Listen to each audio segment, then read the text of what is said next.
BJP party से निवेदन करती हूँ कि भाई राज्यसभा सांसद और जो ये मंत्री है इन दोनों का इस्तीफा जरूर ले लें।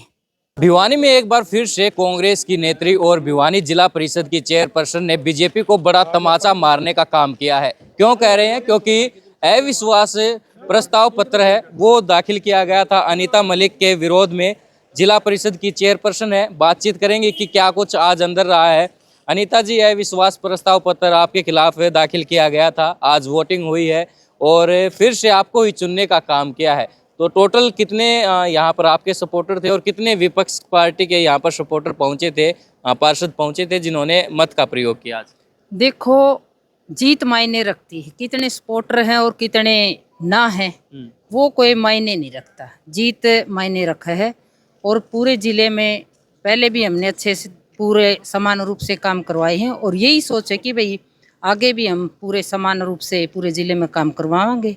और जो सांसद, ये राज्यसभा सांसद और मंत्री जी चाह रहे थे कि भाई इन्हें चेयरमैन पद से हटाया जाए, पर बाबा मूंगी पाका और बाबा श्याम जी का और पूरे जिले के जितने भी पार्षद हैं और जितने भी वोटर हैं जिले में, सबका आशीर्वाद है बिल्कुल भगवान की तरह। और मैं बीजेपी पार्टी से निवेदन करती हूँ कि भाई राज्यसभा सांसद और जो ये मंत्री है इन दोनों का इस्तीफा जरूर ले लें।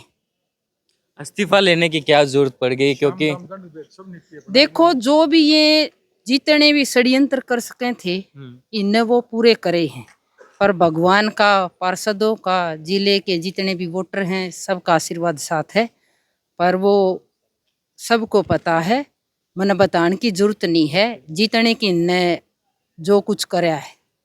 आप पहले बीजेपी में थे, उसके बाद चुनाव से पहले कांग्रेस में गए थे और उसके बाद अब बीजेपी हो या फिर जिनका आप नाम ले रहे हैं वो सदस्य हो, तो क्या लगता है, जब पार्टी में थे उन्होंने ही बनाया था, बीजेपी ने ही आपको चेयरपर्सन बनाया था, अब कांग्रेस में हटाने का प्रयास किया जा रहा है, लेकिन क्या लगता है पार्षद कितने और मजबूती से आपके साथ टिके रहेंगे? क्योंकि अभी आपकी कुर्सी को सिर्फ 2 साल ही हुए हैं। देखो, पार्टी कोई भी गलत नहीं होती, सबको पता है कि हमारा इनसे ही विरोध है और ये चाह रहे थे कि भाई अब पद हटावा, पर इलेक्शन से पहले इन्हें शुरुआत कर दी थी। पर भगवान का आशीर्वाद और सभी पार्षदों का आशीर्वाद, सबका साथ था, आज भी मैं चेयरमैन पद के ऊपर विराजमान हूँ। तो जिले के लिए काम करते रहेंगे इस पद पर रहकर। बाधा बनता है, बाधा आती है कुछ विपक्ष में होने के बावजूद? देखो, सोच ठीक होगी ना तो भगवान का आशीर्वाद और सारे पार्षद अगर साथ हैं तभी जीत के आई हूँ, तो काम भी जरूर बनेंगे, क्यों नहीं बनेंगे जी। तो काम करने की पूरी सबको पता है, पूरे जिले में समान रूप से काम कराए हैं, इसी तरह अब भी समान रूप से काम करवाएंगे और जिले में काम होने चाहिए। जो भी ये अड़चन करना चाहे थे, इनकी अड़चन तो ये हफ्ता में देख लो, भगवान ने सुनी है, पार्षदा के रूप में ला लो या किसी तरह भी ला लो, जो ठीक होगा न कहीं उसकी जीत जरूर होगी। भगवान के घर में देर है, अंधेर नहीं है। जी, जोगेंद्र जी, क्या कहेंगे? जिस प्रकार से अनीता मलिक जी को चेयरपर्सन की कुर्सी से हटाने का प्रयास किया जा रहा था लेकिन आज वो विफल हो गया है, तो कितनी खुशी है एक बार फिर से जीत का जो माहौल देखने को मिल रहा है? खुशी का घर परिवार और तुषा हल्के में तो आज जश्न का माहौल है। इन्होंने सारे प्रयत्नों के बाद भी एक बीजेपी पार्टी ने एक राज्यसभा बना दी, एक मंत्री बना दी, उनका कोई जनाधार नहीं है। उन्होंने न तो लोकल में काम कर पाए, न कोई प्रोग्राम कर पा रही। और हम तो ये बीजेपी पार्टी से भी अरदास करते हैं, हाथ जोड़कर विनती करते हैं कि इन दोनों माँ बेटियों के इस्तीफे लेकर इनको बाहर करना चाहिए। ऐसी नैतिकता के इन्होंने श्याम दाम दंड भेद सब नीति अपना के चेयरमैन को हटाने के प्रयास के काम नहीं करने दिए, सभी प्रकार के काम रोके गए।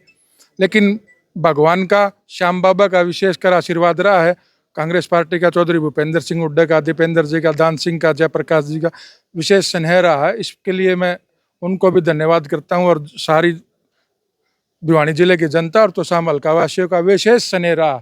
जो चेयरमैन बनी उनका जबरदस्त प्रोग्राम हर गांव में हुआ था। अब ये राज्यसभा और मंत्री बनने के बाद भी इतने प्रोग्राम नहीं कर पाए, आप नोट कर लेना, नहीं तो आगे कर पाएंगे।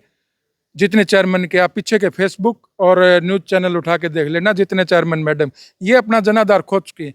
ये तो बंसीलाल के विरोधियों के चरणों में बैठकर जीत दर्ज करती हैं और कुछ नहीं है इनके पास। धन्यवाद। कुछ पार्षद हैं, क्या नाम है आपका और किस प्रकार से आज जी ये प्रक्रिया हुई थी, इसमें अनीता ने हासिल की है जीत? जी, इसका काम जिता रहा है। अच्छा, हाँ जी, आप पब्लिक के कौन से वार्ड से पार्षद? हम वार्ड नंबर 13 से हैं जी। अच्छा, हाँ, तो काम करवाती हैं? करवाती हैं जी काम। काम की जीत करिए जी। अभी सब पार्षदों ने वोट काम के दिए हैं और जो जिन्होंने नहीं दिया उतना धक्का और हो रहा था उनके लिए भी। तो भिवानी जिले में लगभग कुल 22 पार्षद हैं, तो यहाँ कितने पहुँचे थे? यहाँ सारे पहुँच रहे थे, सारे पहुँच रहे थे जी हाँ जी। और जो है ना मैडम ने काम करवाए से बहुत, सब वार्डों में सबको पैसा दिया है, खूब खूब बढ़िया काम करवाए हैं, खूब अच्छे काम करवाए हैं और काम की जीत दी है अभी भी।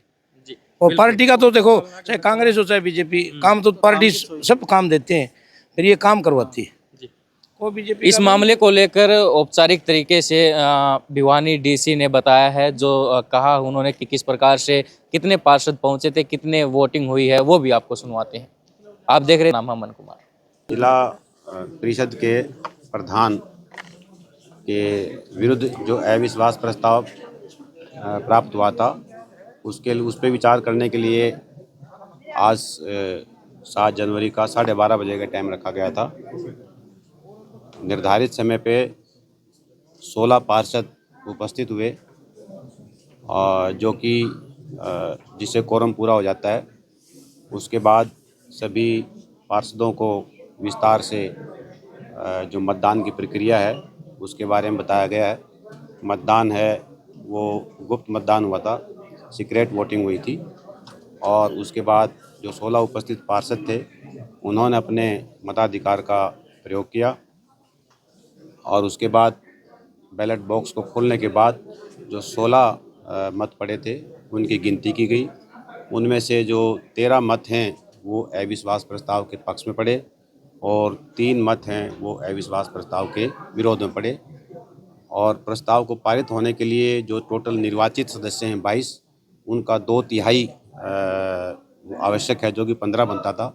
इस तरह आवश्यक जो मत ना होने की वजह से जो अविश्वास प्रस्ताव है वो गिर गया है, वो पास नहीं हुआ है। तो फिर ये बने रहेंगे।